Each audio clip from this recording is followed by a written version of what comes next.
It's time for a Drummer Nation.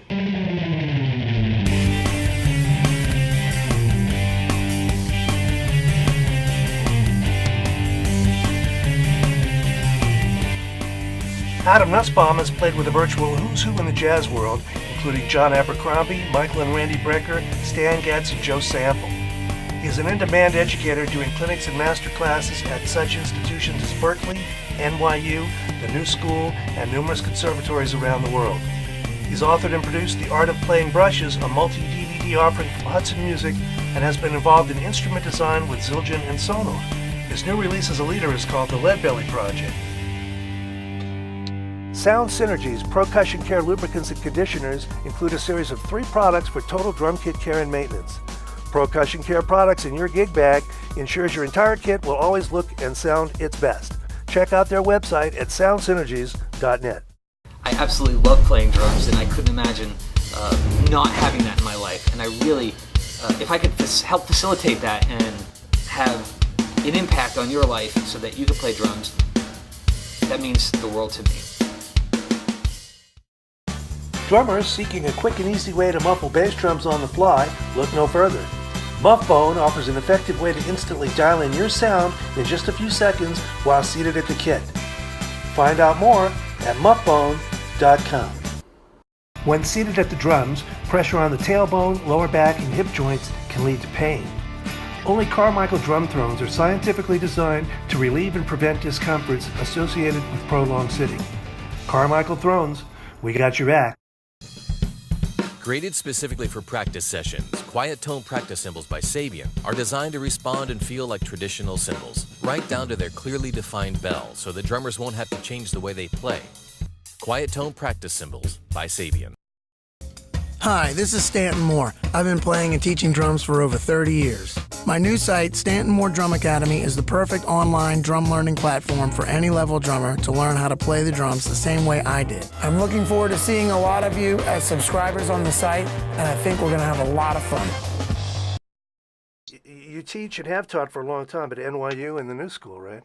Well, I was associated with those places, but I'm really not associated with any of those places right now. Are you still teaching privately? Well, if anybody gives me a call, I'm more than willing to have them come over. I mean, what I did was I was involved probably over 20 years ago at some of these schools when they were first starting their jazz programs. But I was also quite active on the road. Right. And what I did was I abdicated in good conscience, because these people are coming to these schools, they're paying this money, they want the teachers every week. Right. I wasn't able to follow that schedule, and what I should have done in hindsight was just have people sub for me, so I could have stayed in the game. That's a tough call. Because now I can't get back in those situations, because everybody that has those gigs is really holding on to them, because this is what it is now. Right. Well, this brings me... You think about this. Most people, you ask them if they have a steady gig, it's a teaching gig. Right.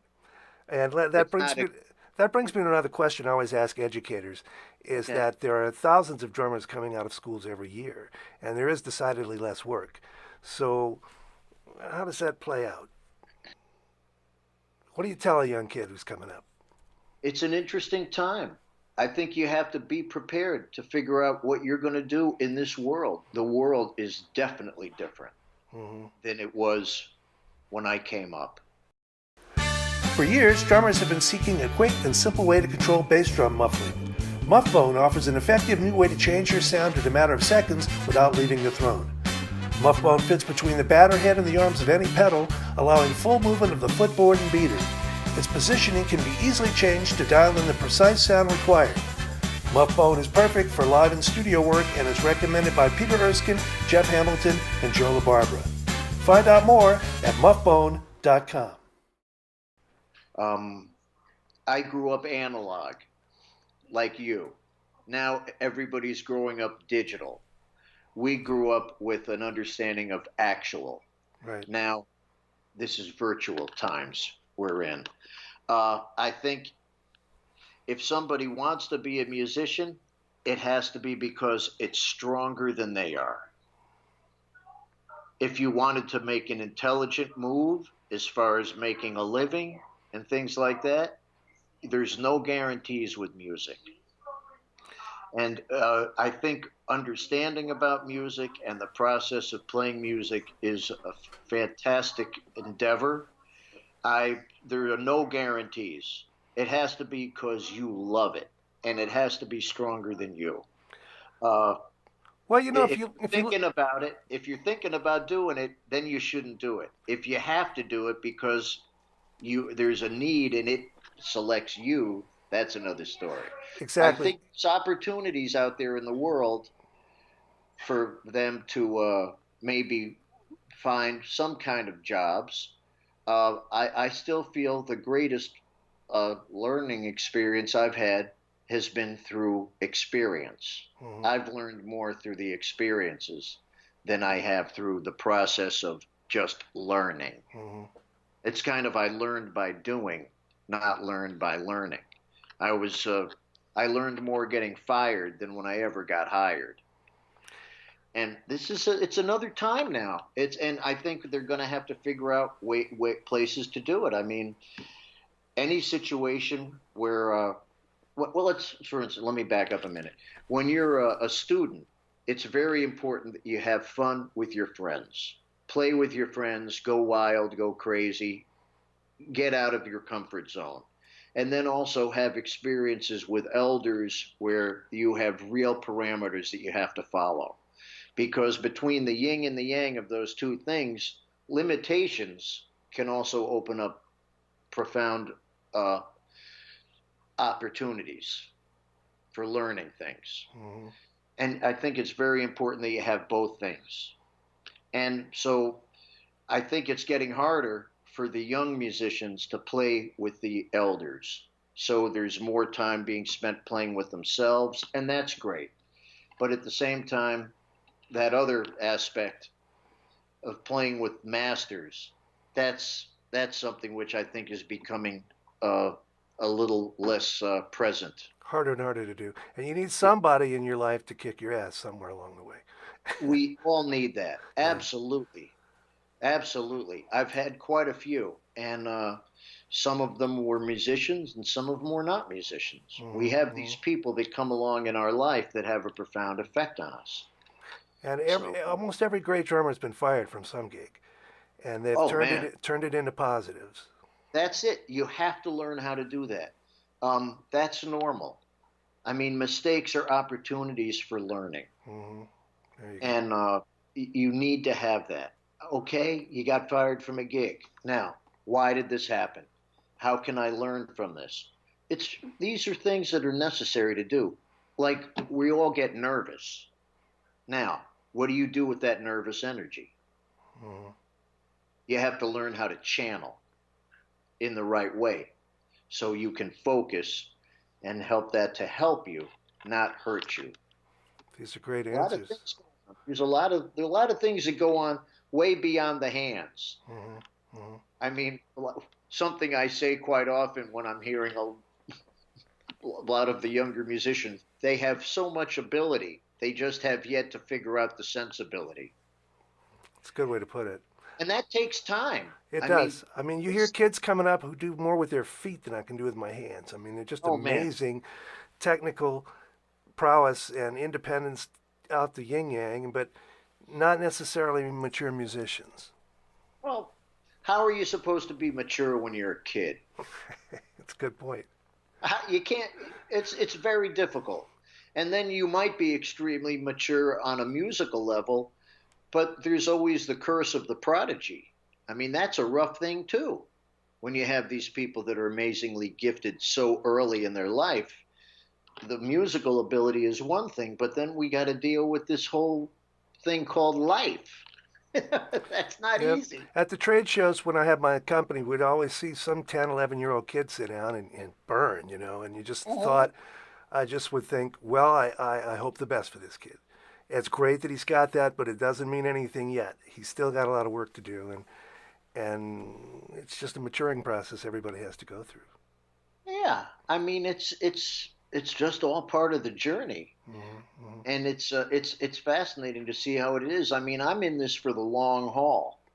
I feel like I'm slowly starting to get a handle on this. Well, speaking of And that, you have a new CD out, right? yeah, I do. This is your first CD under your name called the Lead Belly Project. That's it, man. Tell me about That's that. it. Hey, everybody out there in cyber world. This is Adam Nussbaum. Hi, Dave DeCenzo here. Hi, Bermuda Schwartz here. Hey everyone, Stanton Moore here. Hey guys, Johnson Pesta here. Hey everybody, this is John J.R. Robinson. Hi, Todd Zuckerman here for the Drum Center of Portsmouth. They're knowledgeable, they'll be able to help you and guide you and make the right choices for you and the music that you play. From Wingnut to Wuhan, these chaps know what they're talking about. Highly recommended. But what do I know? I'm a drummer. Okay, let's go. This basically completely connects to some of the original music that inspired me as a kid. Well, tell us who Lead Belly was. Okay, Huddy Ledbetter was a singer.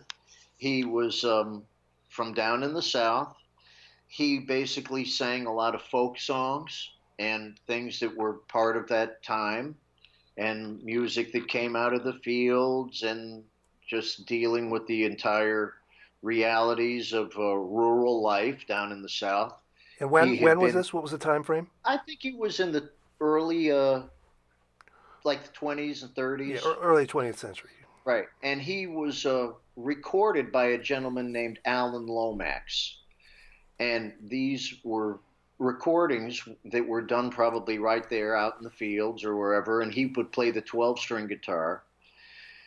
And I'm not sure he wrote a lot of these songs. I think a lot of these songs were just public domain, like nursery rhymes or whatever, things that are just out there. Mm-hmm. I'm really not 100% sure, and I should actually investigate a little bit more of this. But when I was 4 and 5 years old, like I said, my parents had a very diverse record collection. I mean, I have the records right here in the house. These were 10-inch Folkways 33s. Right after the 78, before the 12-inch came out, They were still making 10-inch records, but they were 33 RPM. And my parents had 2 Lead Belly records. One of them, he was wearing a bandana. So I'm looking at this.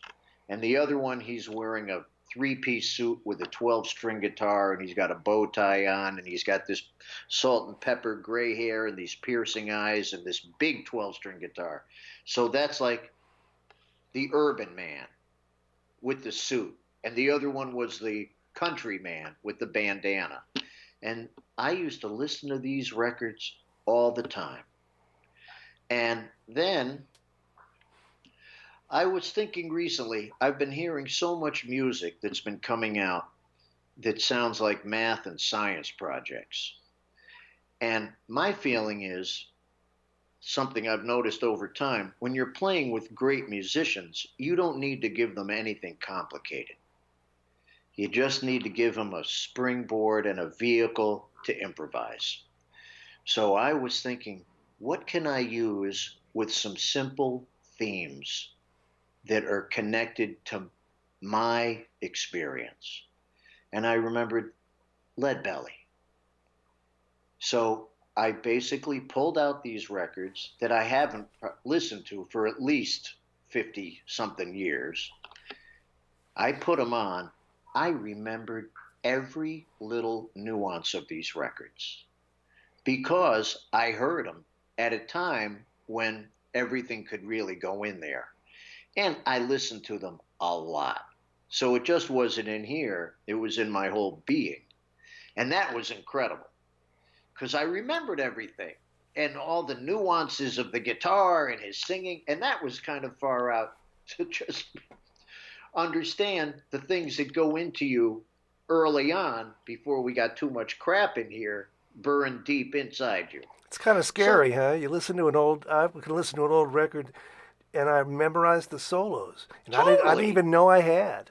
You know? Totally, absolutely, and that's something that's important. And that's why we have an understanding of this music, because we didn't listen to a million songs once. We might have listened to one song thousands of times. Right. I mean, you have your favorite records. I have favorite records. I can put on Are You Experienced? I know every little thing. You hear a guy take a solo. You hear, Coltrane playing on Moment's Notice. You listen to Blue Train enough, you can sing along with that sucker. It's in there. I can listen to Speak No Evil, Wayne Shorter's Right. record, and I know Absolutely. every solo on it. Absolutely. And that's one of the good ones. Oh yeah. Absolutely. That's a great one. So this was fascinating for me. So what I did was I just put those out. I went to my piano and I just kind of, hunt and pecked, and I wrote out these little melodies. And I wanted to do something. And I was fortunate. I've been playing with this great saxophonist, Ohad Talmor. He's Swiss and Israeli. And we have a trio with Steve Swallow. And Ohad's a great musician. And he was instigating. He was saying, look, Nut Tree, you got to do something. You got to put something together. You need to do something outside of how people normally identify you. And I appreciate that. So I said, okay, because everybody wants to put you in a box. They want to say, you do this, you do that. So I said, all right, let's do this. I said, instead of having the normal kind of conventional instrumentation, I said, Lead Belly played 12-string guitar. Let me get 2 very good 6-string guitar players. Forget about the bass and just have the saxophone, which can also help to be like the human voice, expressing melodies. So that's what we did, man. We put it together. We recorded this record. We did it at Ohad's performance space in Brooklyn. We recorded live in the room, no headphones. Did probably 1 or 2 takes of each tune. Next, that's it. And I threw an original or 2 of mine in there that kind of went within the character of the Lead Belly music. And there we go. It's an honest representation. I think there was 1 edit and no Pro Tools involved and none of that. What you hear is what you get is what we played. I was listening to it last night. It's very cool. Okay. Especially the interesting thing about no bass. You hear of drummers working with pianoless trios, or saxophone horn players wanting to be able to blow without the restriction of any chordal instrument. Absolutely. But you rarely see anything without a jazz record without a bass player. Sound Synergy's Percussion Care lubricants and conditioners include a series of 3 products for total drum kit care and maintenance. Pedal Lube, the only product specifically designed for bass drum, hi-hat pedals, and triggers, as well as all moving metal parts and drum hardware, safely removes grit, grime, and other contaminants while protecting against harmful friction wear. Cymbal Care restores and conditions cymbal surfaces without strippers or harmful polishes. Wear Barrier is a conditioning formula for all drum heads, rims, and even sticks. Percussion Care products in your gig bag ensures your entire kit will always look and sound its best. Well, nobody loves the bass more than me. I wasn't implying some disrespect there. No, there is not at all. And I wanted to put myself in another situation. And by having 2 good guitar players. Right. And the point we made earlier about listening. These guys really know how to listen.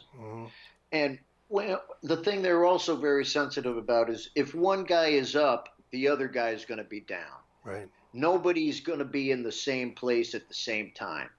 And the power of the electric guitar is extraordinary. I mean, you got everything from Jimi Hendrix, Sonny Chirac, to Jim Hall, Joe Pass, Charlie Christian, the whole world, Buddy Guy, Jeff Beck, zillions of great guitar players. Very powerful instrument. It's incredible. So it's when you have 2 guys like that, that helps to fill up some of the sonic area, and they're very sensitive to one another, and it gives me a little bit more room, and it also adds to a little bit more sense of elasticity and freedom with how things are going on. So this is something where I presented myself in a different light, which I'm glad to have done, because it gets tough out there, man. People say, "Oh, he's a jazz guy. He does this, he does that. Oh, he plays this kind of jazz. He plays that. He plays straight ahead. He plays fusion. He plays, come Oh on." yeah, they even put jazz in little bags too, Oh, little totally, boxes. Yeah, it's like totally. you can't just be you can't just be a jazz player. It's Right, mainstream or it's trad or it's free or it's right. fusion or it's I mean, anybody, most everybody I know, I'd say there's a lot more to all of us than how people like to identify you. Because and certain people become known as specialists in certain zones, and that's cool too. And certain people make a conscious choice to do that. But I've kind of tried to keep my mind open.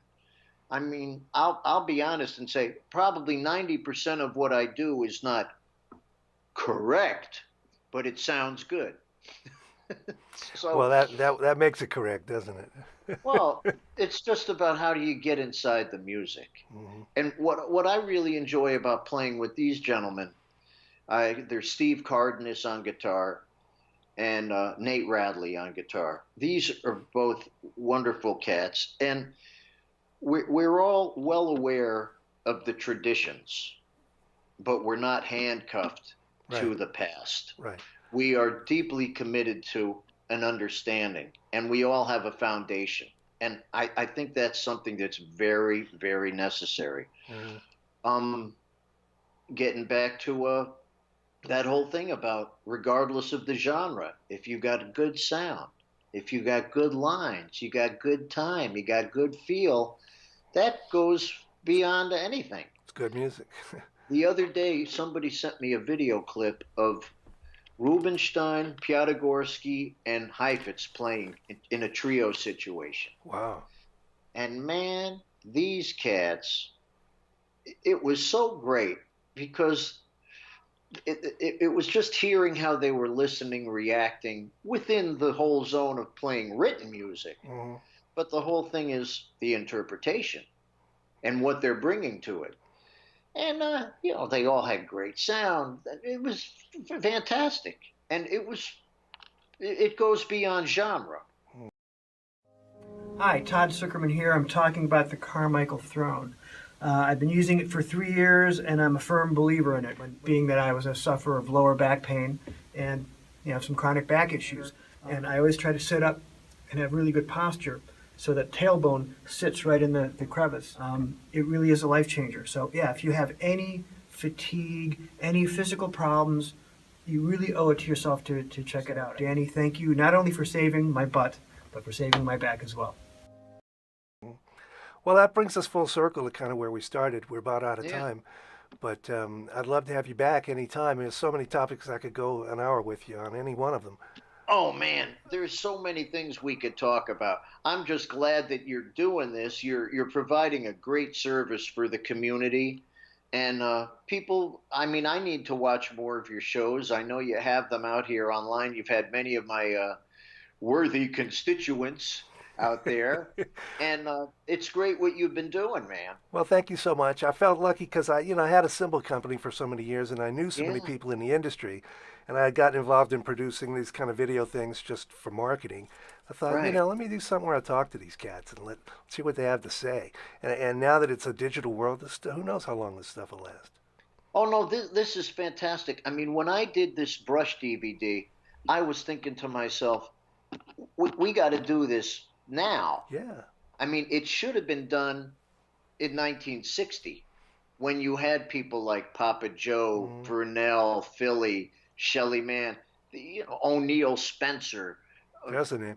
Well, it's too expensive, I guess, to do then because you had to have a broad audience to justify those expenses. Now it's all kind of micro niche, and But I don't there's think room people for it. really. But also the thing was at that time, I think things weren't appreciated the same way. That's true too. They hadn't passed And the test of time. yeah, I mean, and especially when things start going away, you start respecting it a little more. And I think it's very important that the masters that are still here are getting a sense of appreciation and being, appreciated for what they've brought. It's no fun to have a memorial concert for somebody. It's Right. like let's celebrate them while they're here. And I mean, I Roy have Haynes is going to be, I think, this week or next week. He's doing a gig at the Blue Note. Amen for Roy Haynes. Amen, God brother. bless How him. old is Roy? 95 or something? I mean, I think it's like 93, 94. yeah, it's up there. And last time I heard him, he was killing. I mean, how much music has gone through this guy? Oh, he played with Bird. Everybody. He played with Louis Yeah, Armstrong. he played with Pops. That's right. Yeah, you can't learn experience That's right. and the wisdom that these people bring.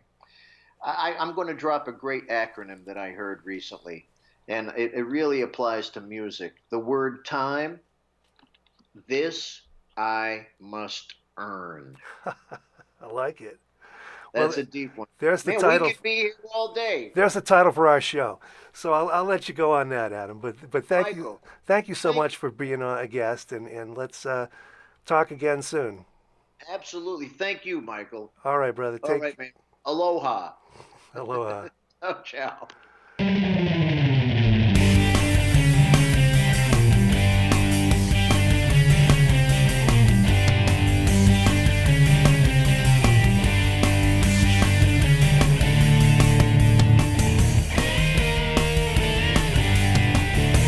This is your host, Michael Nussbaum, and I'd like to thank our friends at Sabian Cymbals, Sound Synergies,